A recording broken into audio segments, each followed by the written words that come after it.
the only reason I'm alive is because I was fit enough to survive a horrific crash.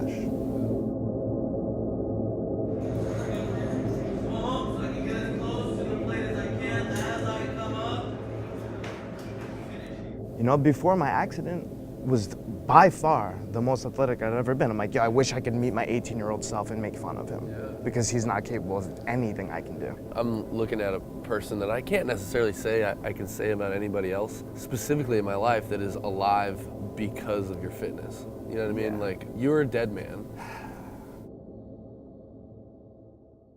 I want to be prepared in any situation. And when that mindset started to creep in on me, when you go into that gym and it says hold this standard every morning, it really makes you want to be a better person. From my perception, you went from sort of like distant friend of the community, like on social media, to like full throttle, 2 feet in, deep end, fully committed.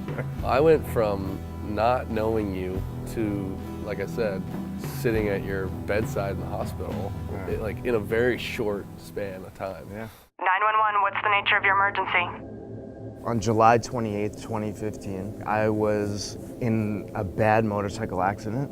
I, suffered 5 strokes, traumatic brain injury, 6 broken ribs, 2 broken vertebrae, 2 collapsed lungs. I have 2 plates in my forearm from the exploded bone here. I have 2 plates in my collarbone from the separation that was created there. And I have 2 rods in my spine. My T1 to my T6 are fused, they call it, and 12 screws into my vertebrae. What it comes down to for me is there's no doubt that without Deuce Gym and without that community of mindsets around me, I would not be alive.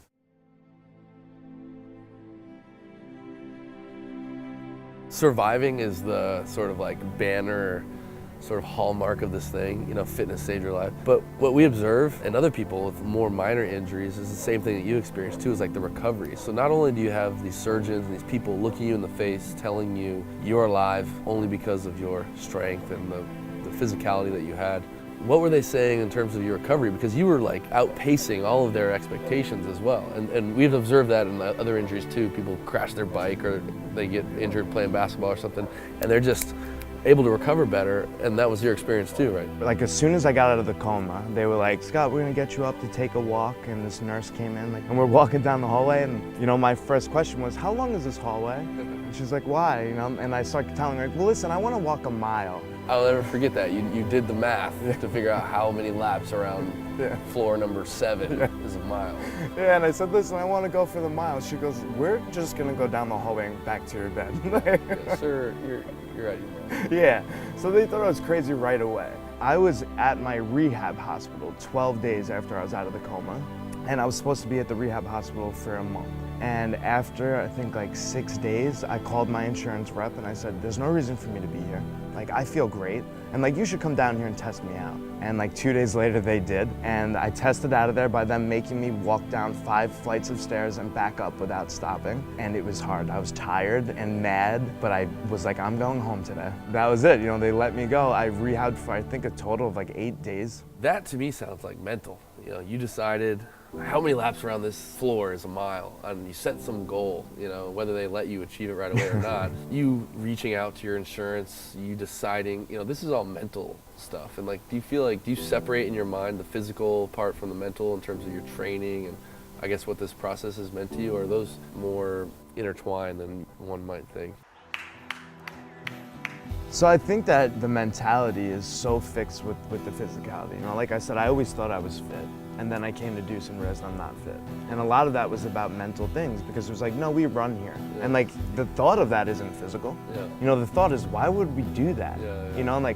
So it's really the idea of changing the mindset to match your goals. Right. Of what you want, and recognizing what I want is actually really hard. Yeah. What I want to be good at everything. Oh, well, I'm gonna have to train for everything. Yeah. So the mentality for me, coming out of that situation and the little rehab, the calling the insurance, all that stuff is I'm fine. Luckily, I've come out of this thing miraculously well.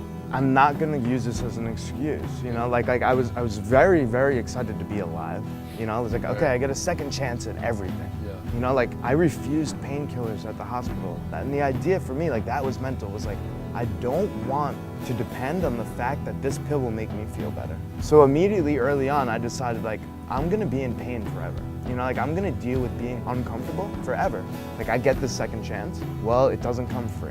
You know, you're gonna be a little annoyed, pal. Yeah. That's how it is. Or like worse for me, honestly, is be paralyzed.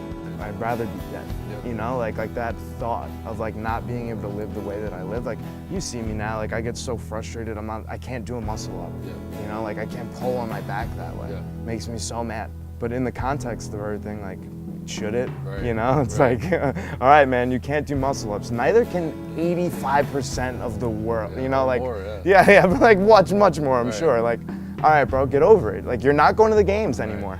You know, like it's over. Yeah. There is a certain level of commitment that you have, not just to yourself and training, but like to the gym, that I don't think everybody fully understands. I'm looking at pictures of your like crash site, you know, and you're like laid out and there's people cutting your clothes off and all this stuff. And there's a photo that sort of stuck in my mind that shows your only tattoo. You're laying out on the PCH, you know, half alive, half dead. And you have one tattoo and you got it just before this accident. For me, it's like I want to wake up every morning and be reminded to hold the standard. I have a choice to work as hard as I can at what I want to achieve. It's funny because people are like, hey, what's that 2 on your foot? And it's very hard to explain